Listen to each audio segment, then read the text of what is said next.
Hi, I'm Dr. Shruti Manjunath. I'm the ENT specialist here at Life Plus Hospital. Today, let's talk about epistaxis. Now, epistaxis is just the medical term that is used for a nosebleed.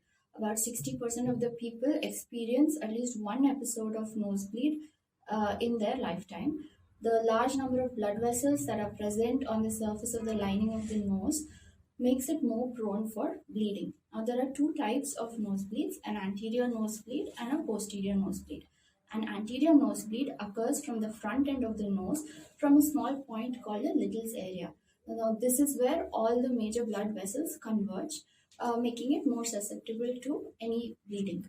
Now, the most common causes of an anterior nasal bleed is nasal dryness, or it could be repeated nose picking, or any injury, a foreign body in the nose, or overuse of decongestant nasal sprays.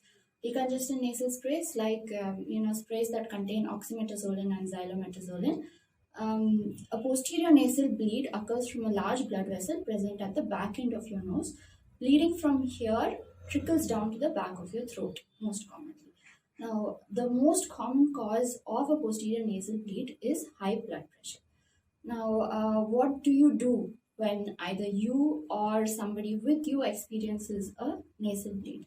So, what is the first aid? Now, first, the most important step is to stay calm and make the patient sit in front of a bowl or a sink and pinch the front part of the nose with the two fingers so that the nostrils are sealed shut.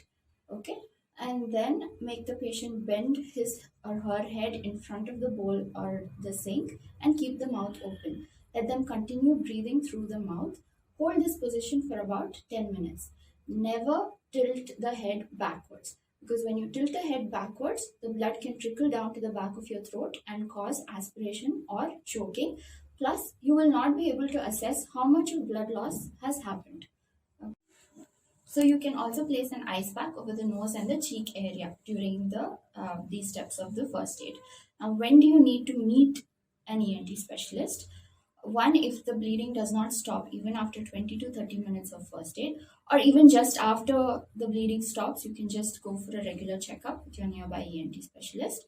If the patient has other comorbidities like diabetes, hypertension, or is on blood thinners, has any heart issues, then it is ideal to visit your doctor. Or if the bleeding was due to an injury. So these are the reasons why you will have to meet an ENT specialist after an episode of nosebleed. Another common cause is if you're having these nosebleeds repeatedly, it is better to meet your ENT physician to rule out what are the causes. You will be made to undergo relevant investigations, and treatment will be directed towards whatever is the causative factor.